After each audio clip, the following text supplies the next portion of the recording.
The pink of the tongue lolled out onto the blackened skin, like the boy had slit open an overripe fig. The flesh glistened pulp-like, and yellow teeth, embedded in pulverized gums, summoned the fruit's immersed seeds.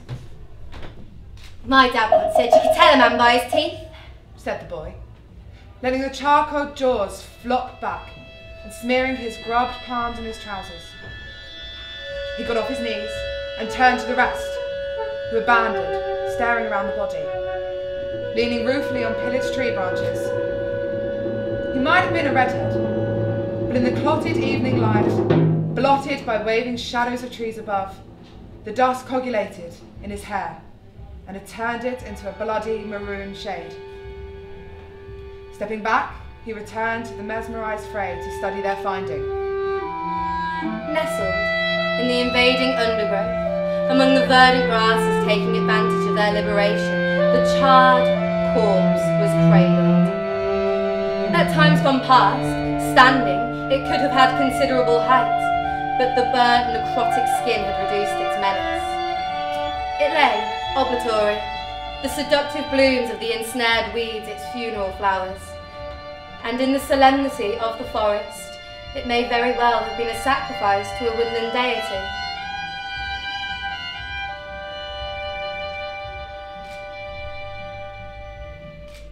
Where did he come from?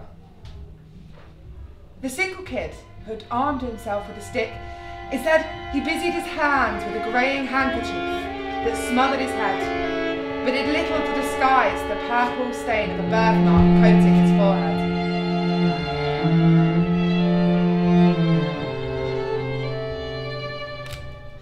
Who cares? It's not like anyone's looking for him anyway, drove the tallest, waving his weapon above their heads as if to usher them away. One of them kicked at a tin can, which whined a metallic monish over the remnant of the corrugated iron, half swallowed in the digesting earth, plaintive in the quiet. Well, we have to do something with him, broke the redhead, exerting his role of leader. Why? 'Cause it's in our hunting path, and I ain't had anything to eat since what happened yesterday.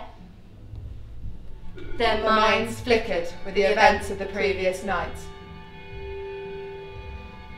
On the road that had become a refuge for migrators that had abandoned their travelling and succumbed to the standstill of the world, a yet undisturbed peace overcast the concrete.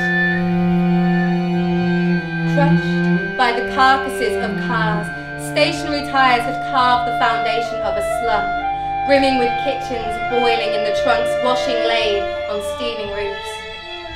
In the darkened blue of the prelude to midnight, the settlement had been a subdued hive, buzzing with the heaviness of existence.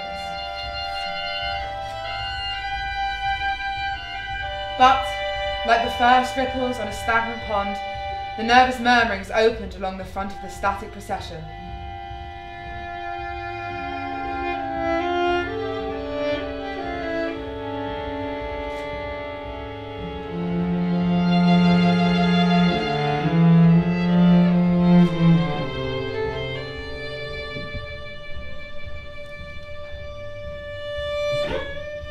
And suddenly, the night was alive.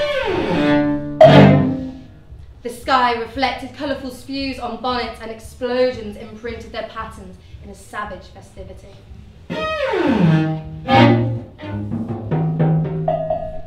Reports of artillery fired along the tarmac, and out of the residual smoke the army spilled along the metal streets as whooping silhouettes against an orange blaze.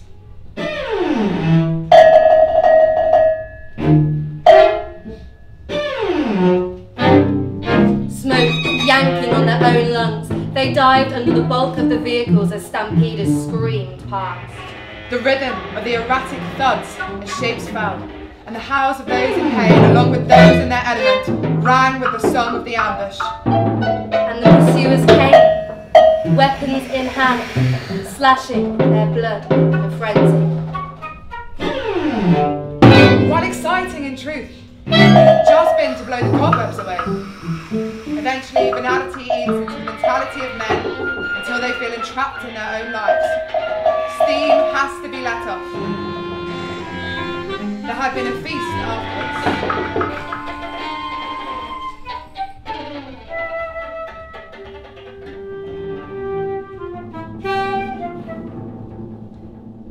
Suppose we could take him back with us.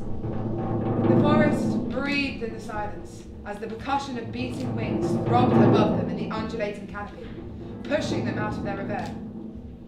I don't think so, Said the one with the birthmark, the increasing gurgle of his stomach announcing his urgency. It'll be too heavy to carry, and if we need to get something to eat, now. We've wasted too much time already, and besides, what if someone comes?